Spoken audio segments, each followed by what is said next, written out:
वरना आज तो मसाला कूटने के चक्कर में मेरी कुटाई हो जाती उन सीआईडी वालों के हाथों। इसीलिए छोले को मारो गोली, ये लौकी खिला दूंगी गुल्लू के पापा को।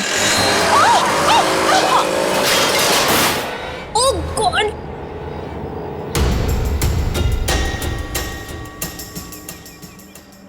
ये क्या किया? आज तो शायद लौकी भी नसीब में नहीं है। एक्सक्यूज मी, हाँ गलती आपकी है। एक तो आप मेरे बीचों बीच आ गई, उल्टा आप मुझे सुना रही हैं।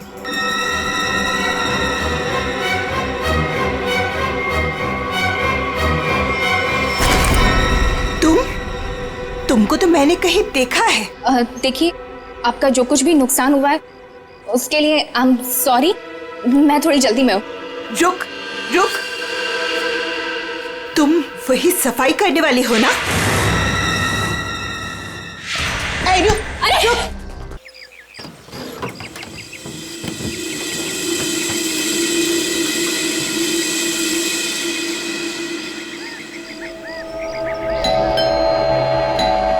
कचरा कचरा!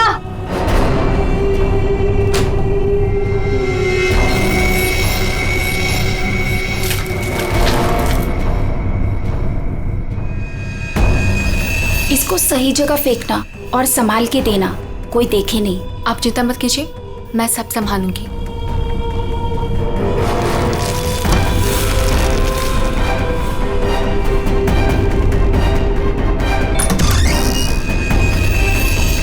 जल्दी दो।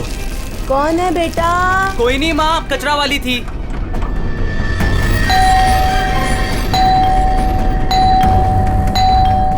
अरे कौन है? कचरा!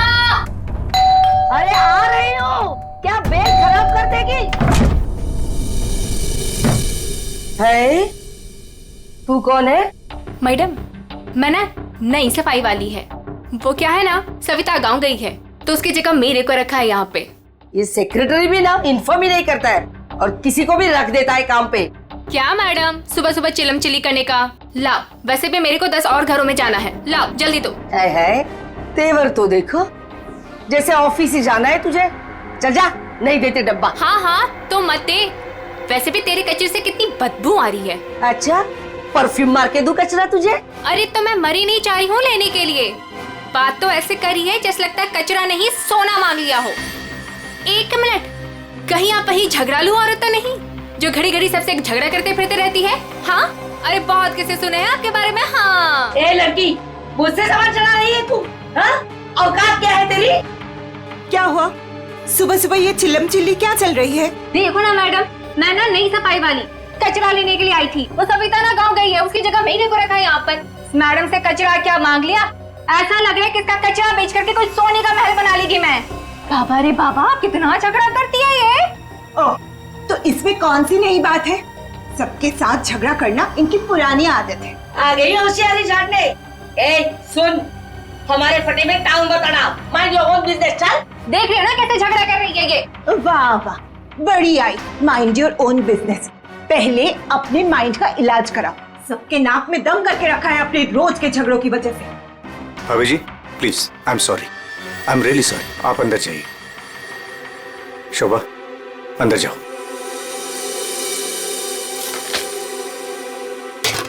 जाओ। खाली लड़ते रहती है, पता नहीं कैसी औरत है ये। आपको बीच में आने के लिए किसने बोला? हाँ, अगर आप बीच में नहीं आते थे ना तो उस रत्ना की बच्ची को देख लेती थी मैं। मुझे अंदर ले आए सो आए, आपने सॉरी बोला उसे?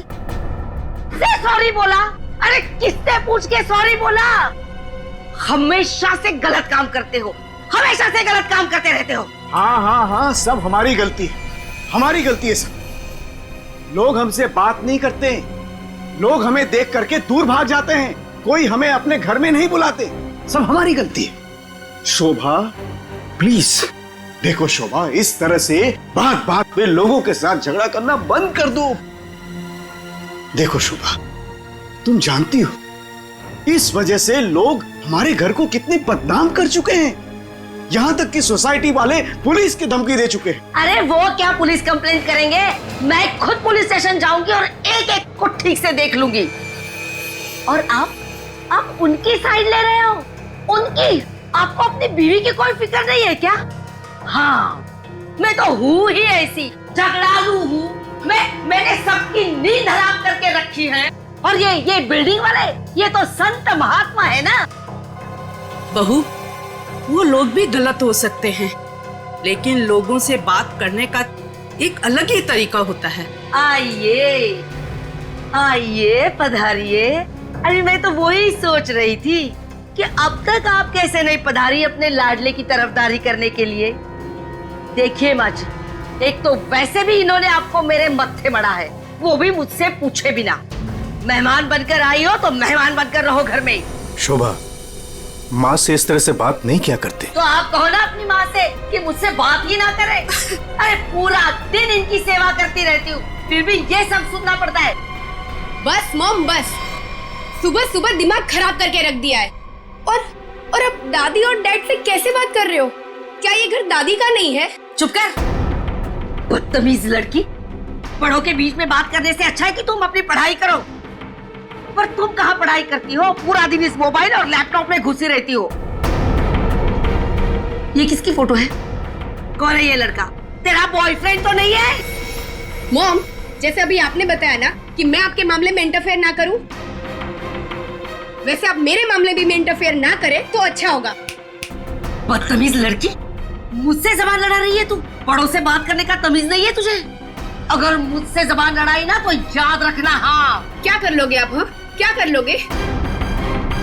जैसे भैया को इस घर से निकाल दिया, वैसे मुझे भी निकाल दोगे? हाँ काव्या! माँ, शोभा, बस बहुत हो गया।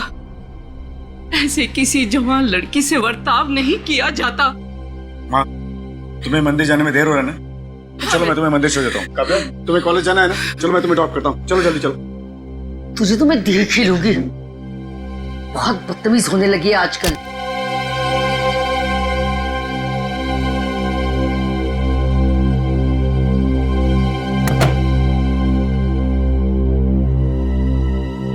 आने दो इस बुढ़िया को मंदिर से, दरवाजा ही नहीं खोलूंगी। देखती हूँ अंदर कैसे आती है।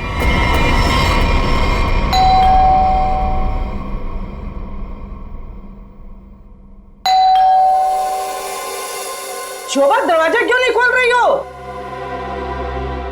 शोभा, क्या माँ जी?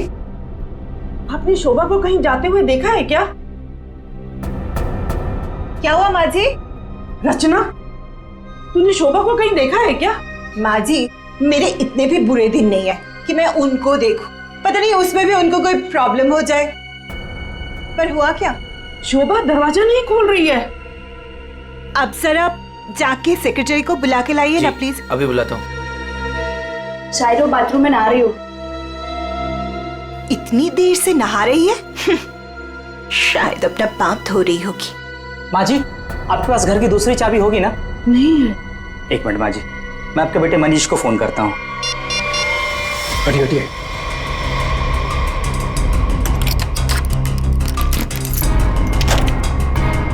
माँ, दरवाजा अंदर से बंद है। अंदर से कैसे बंद है? सर, घाव काफी गहरा है, लगता है किसी भारी चीज से वार किया गया है। कोई एक्सीडेंट?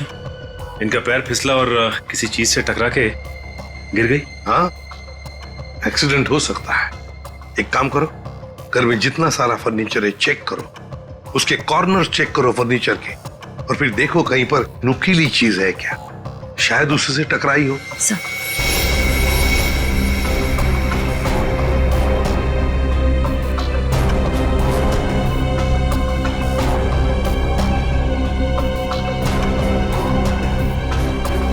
सर।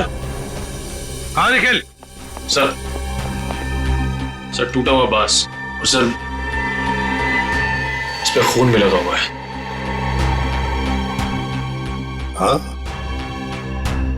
लगता है खूनी ने ये बाज बेचारे शोभा के सिर के पीछे मारा है इससे जोर से, और फिर शायद शोभा अपनी जान बचाते बचाते यहाँ से बाहर गई, गिर गई और फिर दम तोड़ दिया होगा। लेकिन सर दरवाजा तो अंदर से बंद था, कुंडी लगी हुई थी, तो फिर खूनी घर से बाहर गया कैसे होगा? सर हो सकता है बालकनी से चला गया। नहीं निखिल, इतनी ऊंचाई से कोई बाहर जा ही नहीं सकता है। सर, घर के बाहर सीसीटीवी कैमरा लगा हुआ। बस तो फिर वो सीसीटीवी कैमरा का फुटेज और लॉबी के सीसीटीवी कैमरा का फुटेज सब देख लेते हैं।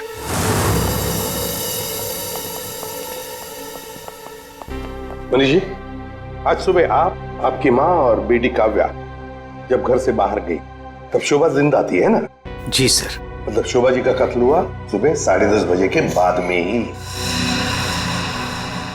पर काव्या, तुम 11 बजे कॉलेज से वापस क्यों आ गई थी? देखो, चुप रहने का कोई फायदा नहीं है। हमने लॉबी के सीसीटीवी फुटेज में देख लिया है। तुम ठीक 11 बजे बिल्डिंग में अंदर आई थी। काव्या, तुम कॉलेज नहीं गई? वो मेरा फ्रेंड अश्मित हमारी विंग में रहता है, मैं उसी से मिलने वापस आई थी। अपने बॉयफ्रेंड से मिलने गई उसी वक्त जिस वक्त अपनी माँ का कत्ल हुआ।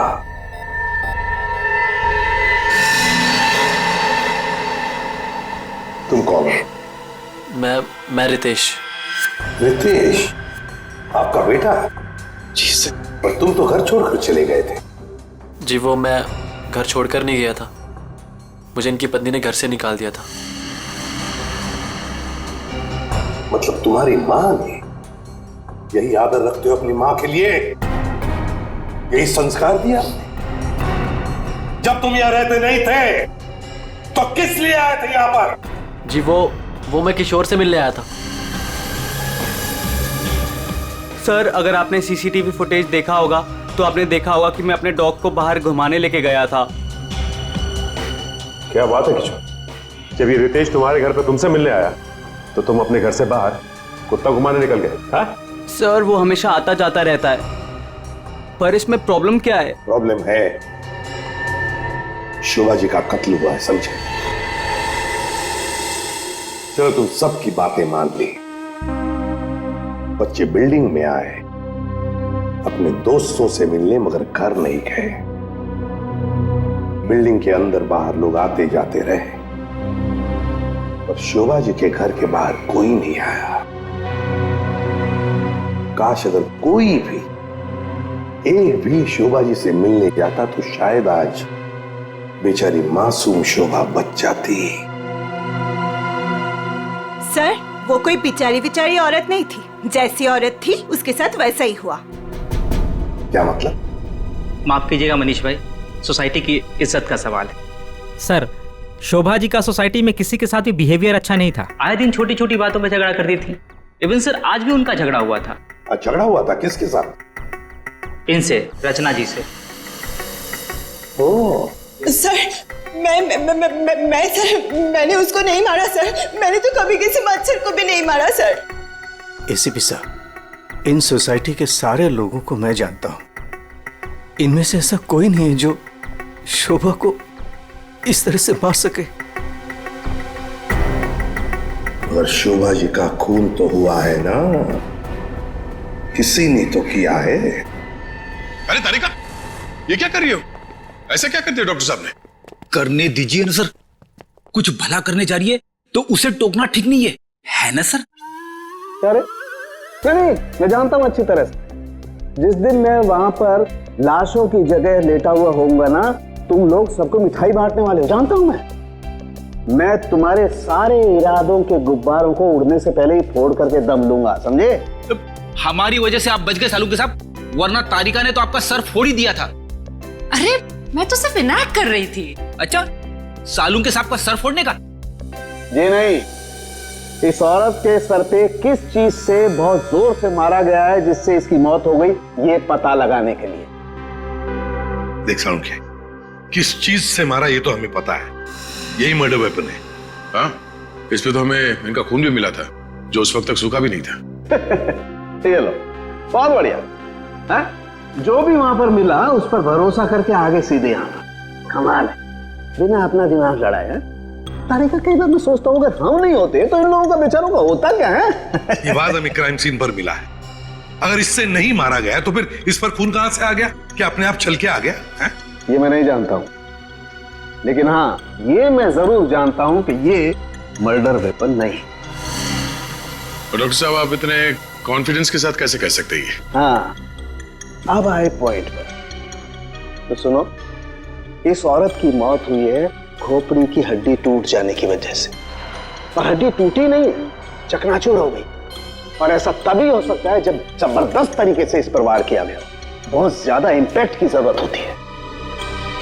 और इस वार से कितनी भी जोर से क्यों ना मारा गया हो, हड्डी इस तरह से चकनाचूर नहीं हो सकती। अगर इनका खून इस वास से नहीं हुआ है तो फिर किस चीज से हुआ है? बहुत भारी चीज से इसके सर पे वार किया गया है। बहुत भारी चीज से? तो मेरे साळुंखे, हमें वहां क्राइम सीन पर इसके अलावा और कोई भारी चीज नहीं मिली, समझे? दया, इसके पास और कोई जवाब नहीं है, हमारा टाइम बर्बाद कर रहा है। चलो। एक मिनट, मैं टाइम बर्बाद कर रहा हूँ? हाँ। मैं डॉक्टर सालू के तुम लोगों का टाइम बर्बाद कर रहा है? हाँ। सब अभी बता दो, मैं टाइम बर्बाद कर रहा हूँ। सालू के साथ तो कोयले के इंजन की तरह धुआं उड़ाते हुए चले गए। गुस्सा हो गए क्या? हाँ, तुम्हारे वजह से। अब आएगा मजा।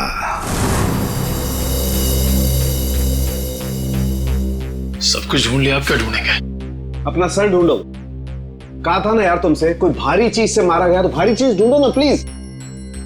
साहब क्या लगता है, इससे मारा होगा? सर क्या इससे मारा होगा? नहीं, इससे नहीं हो सकता।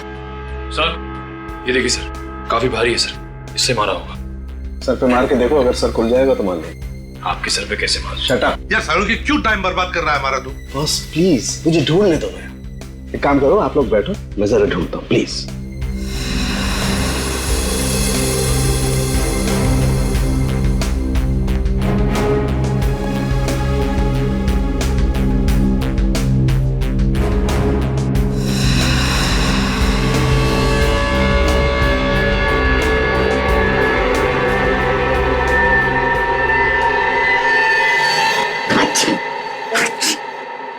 पूरी दुनिया में सर्दी फैलाएगा। ओए, अरे यार क्या हो गया? सर क्या हुआ, आप इतना ठीक क्यों रहे? मसाला मसाला मसाला। हाँ सर, चारों तरफ मसाला गिरा हुआ है और यहाँ पे निशान भी है। लगता है मसाला कूटने का खलबट्टा रखा था यहाँ पे। सर बट्टा तो काफी भारी भी होता है। एक काम करो, आसपास जितने भी घर हैं, सारे के सारे घर चेक करो। श्रेया, दादी माँ को लेकर आओ।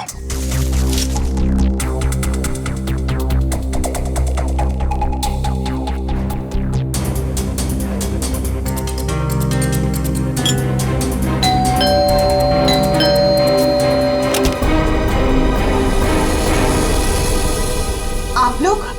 हमें आपके घर की तलाशी लेनी है। लेकिन खून तो वहां हुआ है, आपको यहाँ क्या मिलेगा?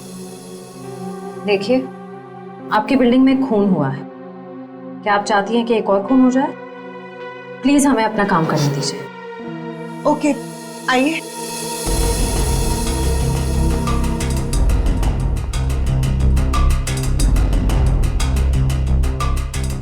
शोभा भी ना मरने के बाद भी मेरी पीछा नहीं छोड़ेगी।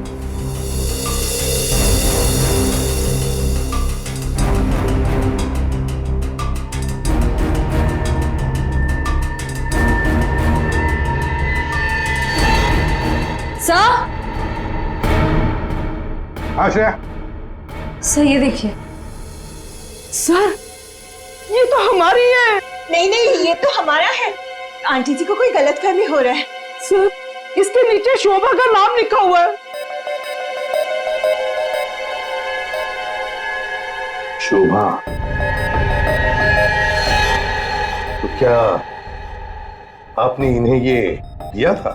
नहीं सर, आज सुबह तक तो ये हमारे पास ही था। तो फिर यहाँ कैसे? जरा चेक कर लिया।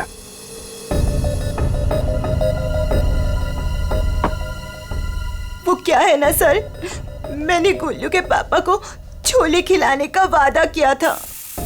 शोभा जी तो मर ही गई थी, वो इससे क्या करती, इसलिए मैं ये लेके चली आई।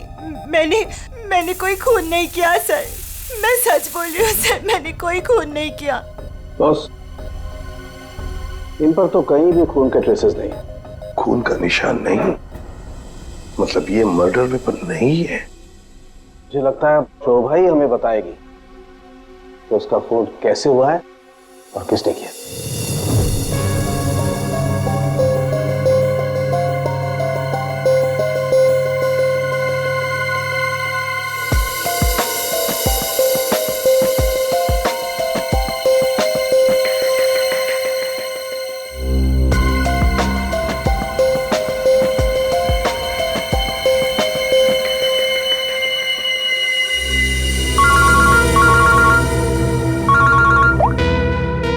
आसान के बोल। अच्छा, गेरू मिट्टी। अच्छा ठीक है सचिन, मर्डर वेपन का पता चल गया है। वो क्या है सर? गमला। गमला? हाँ गमला। साळुंके को शोभा के कान में गेरू मिट्टी के कुछ अंश मिले। गेरू मिट्टी जो गमले में इस्तेमाल होती है। सर हमें शोभा के घर में एक भी फ्लावर पॉट नहीं मिला। देखते हैं।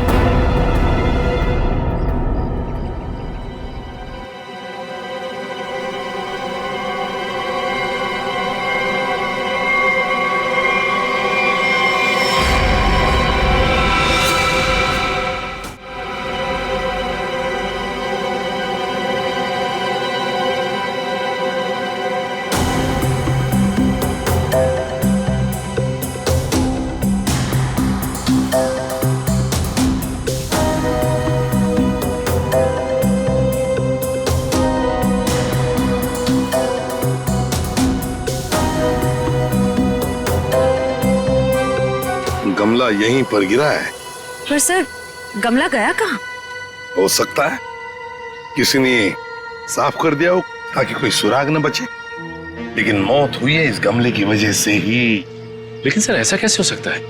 घर के बाहर लगे सीसीटीवी फुटेज में तो हमने किसी को कमरे के अंदर जाते देखा नहीं। तो फिर शोभा जी के सर पे गमला मारा किसने होगा? वही तो समझ में नहीं आ रहा है सचिन कि गमला मारा किसने, और फिर इतने जोर से मारा है कि किसी इंसान की जान ही चली जाए। हाँ सर, सवाल ये भी है कि बंद कमरे से खूनी बाहर गया कैसे? जमीन चीर के या आसमान फाड़ के? जमीन चीर के तो नहीं निखिल, जमीन चीर के नहीं, आया होगा तो आसमान फाड़ के ही।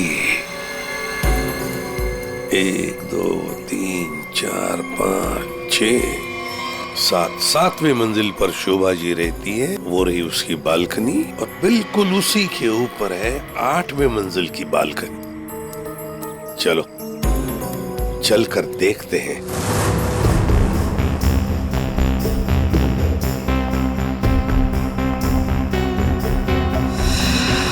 सर। आश्रया, सर ये देखिए, स्टैंड जैसा कुछ है। स्टैंड जैसा तो है।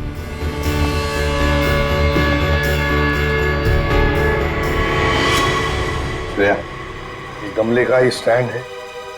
गमला इसी स्टैंड पर था। ये देखो, यहाँ से गमला यूं धक्का मार के नीचे फेंका गया। ये फ्लैट किसका है? सर किसी एनआरआई का है, और बिल्डिंग का सेक्रेटरी होने के नाते इसकी चाबी सिर्फ मेरे पास ही रहती है सर।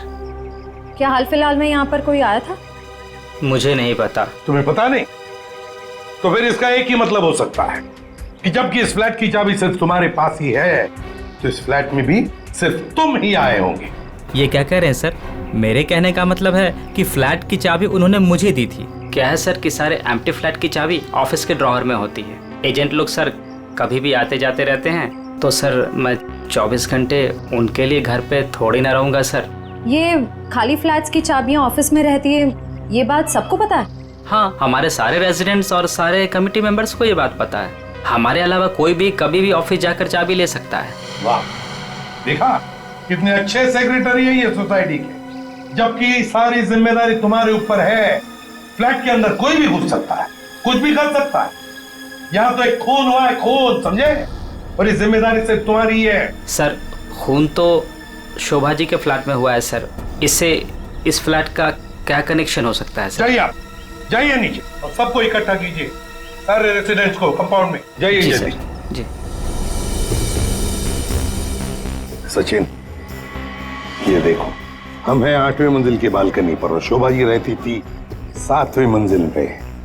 जब शोभा जी वहां अपनी बालकनी से बाहर झुकी होगी किसी काम की वजह से, तब 8वें मंजिल के मतलब यहां से वो गमला शोभा जी के सिर पर मारा गया, ठाम करके ऐसे।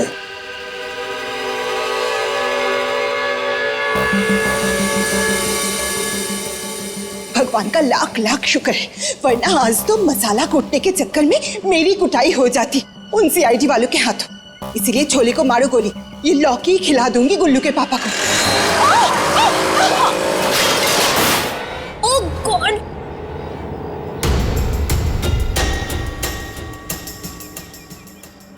ये क्या किया? आज तो शायद लौकी भी नसीब में नहीं है। एक्सक्यूज मी, हाँ गलती आपकी है। एक तो आप मेरे बीचों बीच आ गई, उल्टा आप मुझे सुना रही हैं।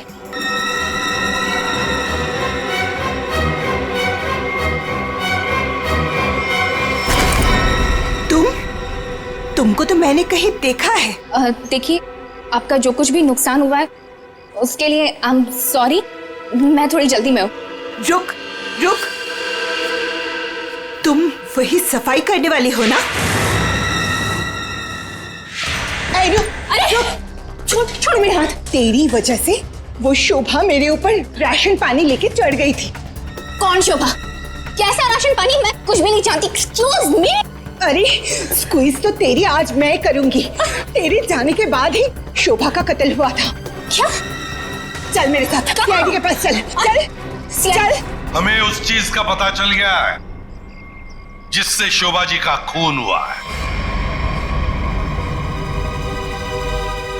एसीपी साहब, क्या आप मुझे बता सकते हैं वो कौन सी चीज है जिससे मेरी पत्नी का खून हुआ? Flower pot. Flower pot? जी हाँ, फ्लावर पॉट। बिल्डिंग के 8वें मंजिल पर जो फ्लैट बंद पड़ा है उसके बालकनी के ऊपर रखा गया था ये फ्लावर पॉट, और ऊपर से शोभा जी के सिर पर मारा गया। Flower pot. किसने किया ये सब? मुझे नाम बताइए जिसने मेरे परिवार को हमसे छीन लिया। बताइए एसीपी साहब, कौन है वो? ये तो कहना पड़ेगा कि बड़ा चालाक खूनी है ये, बहुत अच्छी तरह से प्लानिंग की थी, लेकिन भूल गया कि कोई भी कातिल कितना भी चाहे चालाक क्यों ना हो, कोई ना कोई गलती तो कर ही जाता है। जानना चाहते हो कौन है वो खूनी? आप में से ही कोई है, आप में से।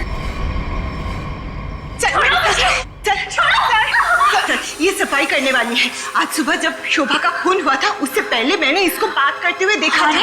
अभी भेस बदलकर भाग रही थी। देखिए, मुझे नहीं पता कि ये औरत कब से क्या बकवास किए जा रही है। मैं तो यहाँ पर पहली बार आई हूँ। मेरा हाथ छोड़ो ना। मैं सच बोल रही हूँ, मैंने इससे झगड़ा करते हुए देखा था। मुझे तो लगता है यही खूनी है सर। क्या बकवास किए जा रही हो तुम? हम पता लगा लेंगे। जरा देखिए इस लड़की को और बताइए, क्या आप में से किसी ने इसको देखा है आज सुबह? हाँ सर, मैंने देखा इस लड़की को। सर, ये वही लड़की है जो आज सुबह में शोभा जी के साथ लड़ रही थी। रुक, कहाँ भाग रही है?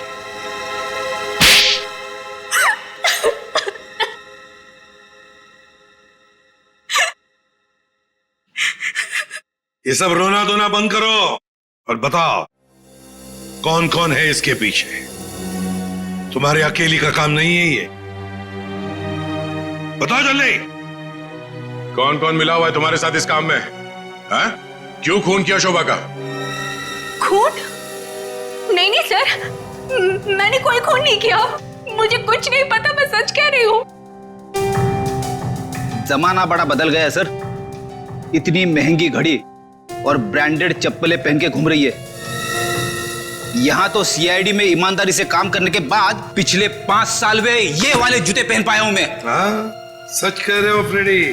लेकिन ये है ना, मुखौटा पहनी है सफाई कामगार का, है तो कोई और ही। पूर्वी, ऐसा नहीं बताइए। हाँ बोल नहीं, प्लीज मैम, मुझे मत मारिए। मैं बताती हूँ, मैं सब सच बताती हूँ। दरअसल मेरे पास एक फोन कॉल आया था। कौन लोग थे मुझे नहीं पता, लेकिन वो लोग शोभा से बदला लेना चाहते थे। बदला कैसे लेना है वो सारे इंस्ट्रक्शन मुझे फोन पर बता दिए गए थे। मैंने बस उसे फॉलो किया था और कुछ नहीं किया था, खून नहीं किया था सर। एक अनजान आदमी ने तुम्हें फोन कॉल किया और तुम उसकी मदद करने के लिए तैयार हो गई? हाँ सर। ऐसी क्या दुश्मनी थी तुम्हारी शोभा से?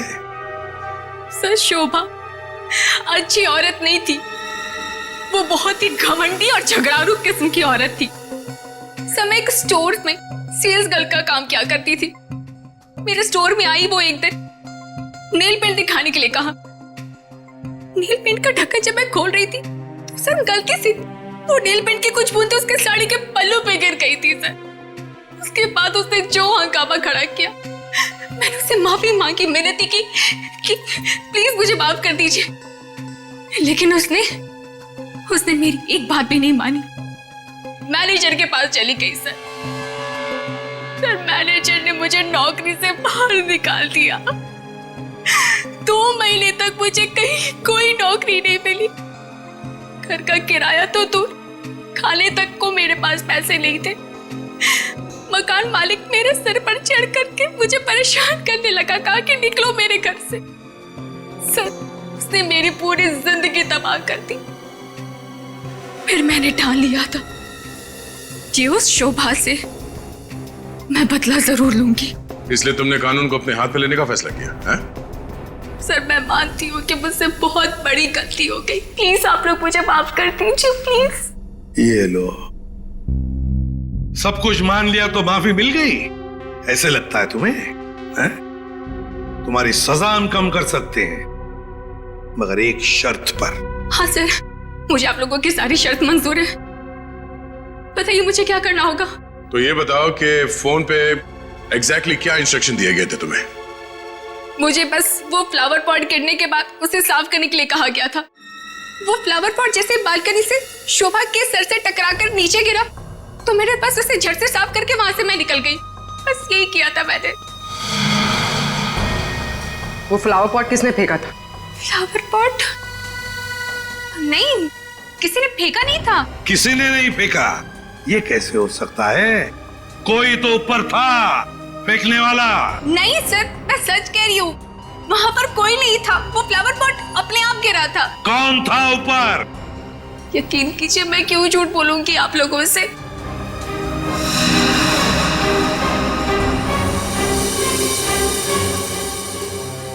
निखिल, पता लगा किसका फोन आया था शीला को इंस्ट्रक्शंस देने के लिए? सर। उदय, टूटे हुए फ्लावर पॉट के टुकड़े अच्छी तरह से देखो।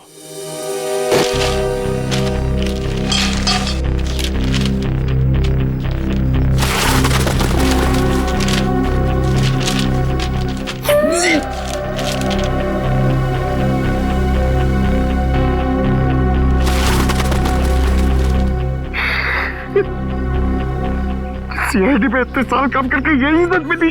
क्या हुआ पंकज सर? कोई इज्जत चाहिए आपको?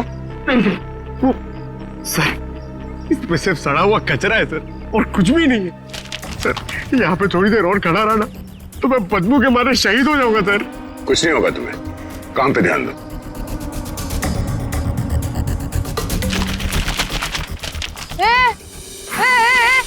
ये क्या कर रहे हो? ये मेरा इलाका है, यहाँ मैं किसी और को कब्जा जमाने नहीं दूंगी। अरे कौन कब्जा करना चाहता है? मेरा बच्चा है तो मैं खुद यहाँ से सलट लूं। तो फिर मेरे इलाके में कचरा चुनकर ये मेरे पेट में लात क्यों मार रहे हो? अरे मेरी माँ, आपके पेट पे कोई लात नहीं मार रहा है, मैं खुद यहाँ पे अपनी नौकरी बचा रहा हूँ। देखो तुम लोग जाओ यहाँ से, ये मेरा इलाका है, मैं किसी और को कचरा चुनने नहीं दूंगी। जाओ जाओ। हम लोग सीआईडी से हैं और इस कचरे में सुराग ढूंढ रहे हैं। हाँ? सीआईडी? रुक रुक, देखो जरा, चलो। सर, हाँ, सर पे पैर रख के भाग गई सर। आपको थोड़ा सॉफ्ट रहना चाहिए, आपको देख के डर के भाग गई। सर वो टाइम नहीं ना, वो कचरा।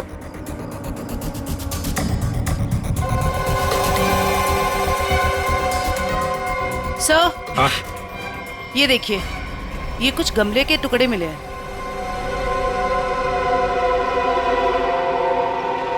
अच्छा, खून लगा हुआ है। हाँ दया, लगता है ये वही फ्लावर प्लॉट है जिससे खून हुआ है। अब ये खून शोभा का है या नहीं, ये तो फोरेंसिक लैब से ही पता चल जाएगा। लेकिन और भी तो कुछ होना चाहिए यहाँ पर, और कुछ होना चाहिए। देखो जरा अच्छी तरह से देखो दोबारा। सर बाकी तो हमने हर जगह देख लिया सर, और ऐसा कुछ मिला नहीं। जो देखो तो सही।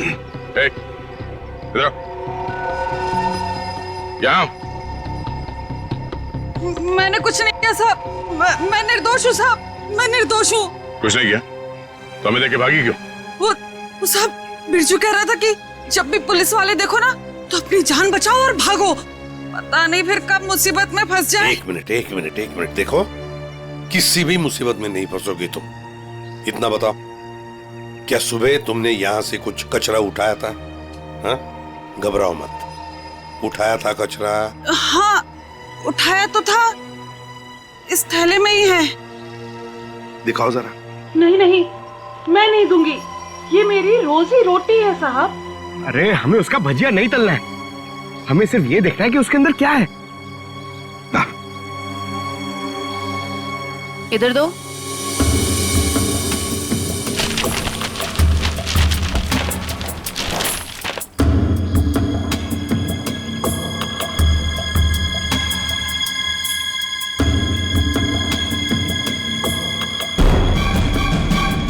खिलौने का बॉक्स है सर, एड्रेस भी लिखा हुआ है। ओह, तो ये है खूनी।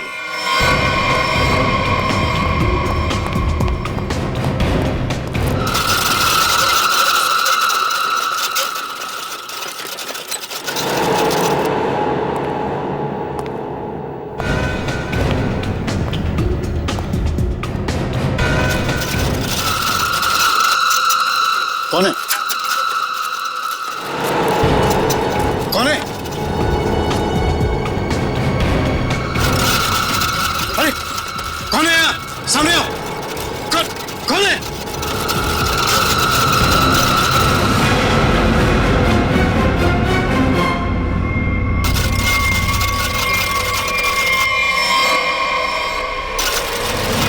मनीष बाबू,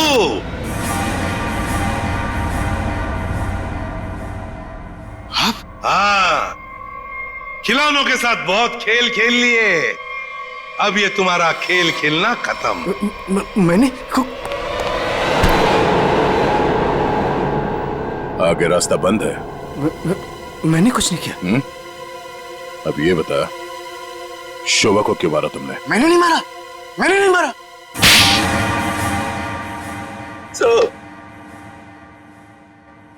शोभा एक झगड़ालू औरत थी साहब, झगड़ालू औरत। हमेशा गालियां देती थी साहब, हर छोटी मोटी बात पे चिल्लाती थी, भद्दी भद्दी गालियां देती थी। आतंक था साहब उसका एक, हम सबको वो मेंटली टॉर्चर दे रही थी साहब। लेकिन फिर भी हम सबने सहा, हर बात को सहा साहब।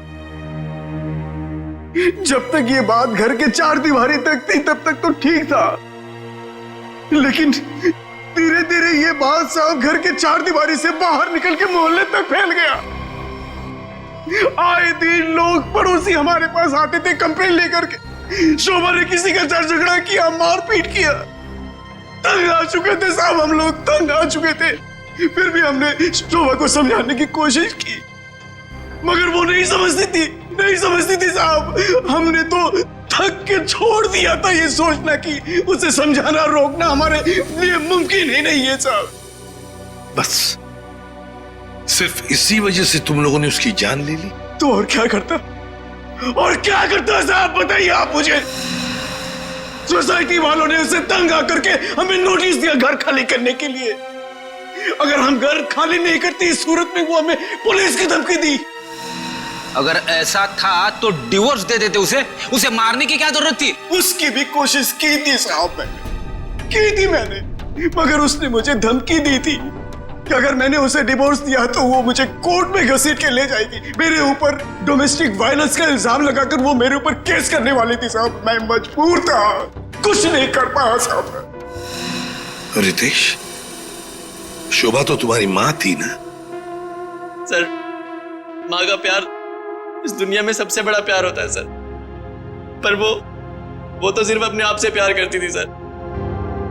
उसकी जरूरतें, उसका घमंड सिर्फ उसके लिए ही था सर। इस वजह से जब उसे मेरे और मेरी गर्लफ्रेंड वानी के बारे में पता चला तो उसने इंसल्ट करके मुझे घर से बाहर निकाल दिया सर। और इसलिए जिस माँ ने तुम्हें जन्म दिया उसे ही मौत की नींद सुला दी तुमने, सिर्फ अपने खुशियों के लिए। हा? एक दिन रितेश मेरे पास आया एक सुझाव लेकर। उसने कहा कि पापा, अगर हमारी जिंदगी में शांति और चैन चाहिए तो शोभा की जिंदगी खत्म करनी होगी। और इसके लिए तुमने अपने पड़ोसी किशोर और नवीन की मदद ली, जो शोभा के दुश्मन थे उसके बर्ताव की वजह से। हाँ? सिर्फ इनको ही नहीं दया, इन्होंने बाकी सारे लोगों से भी कांटेक्ट किया जिनका कोई ना कोई झगड़ा था शोभा के साथ। उन सबको अपने प्लान में शामिल कर लिया, शोभा को मारने के प्लान में। शीला के बारे में तुम्हें कैसे पता चला? काव्या ने मुझे बताया उस दिन शीला और शोभा के झगड़े के बारे में, क्योंकि काव्या शोभा के साथ ही स्टोर में गई थी। तो तुम्हारे इस प्लान को अंजाम देने के लिए कोई बाहर वाला चाहिए था, और ये शीला इस काम के लिए एकदम परफेक्ट थी। और इसे शोभा से बदला लेना था, इसलिए ये भी मान गई। है? वैसे सारी प्लानिंग की कैसे तुम लोगों ने, बताओ जरा। नवीन ने ऑनलाइन पर ट्रॉली बुक की थी। डिलीवरी होने के बाद वो ट्रॉली और रिमोट वाणी को दिया था। वाणी पेशे से इंजीनियर है साहब। वो ट्रॉली और गमले को किस तरह से रखना है इसकी प्लानिंग उसने नहीं की थी। और फिर वो ट्रॉली और रिमोट लाके किशोर को दे दिया।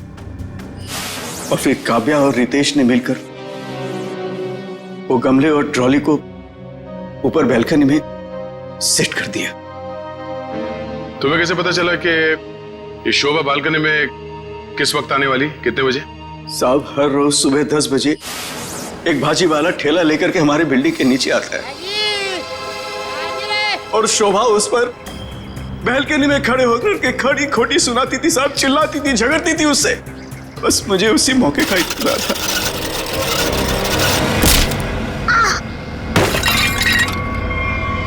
और फिर मैंने मां को फोन किया।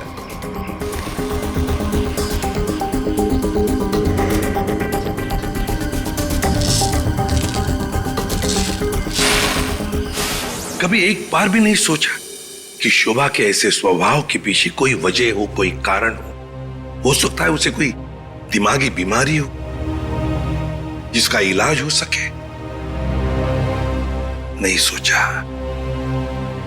तुम सब ने सिर्फ अपने ही बारे में सोचा, तंग आ गए उसके स्वभाव से, इलाज नहीं किया उसका, बस जान ले ली उसकी। कानून तुम सबको कड़ी से कड़ी सजा देगा।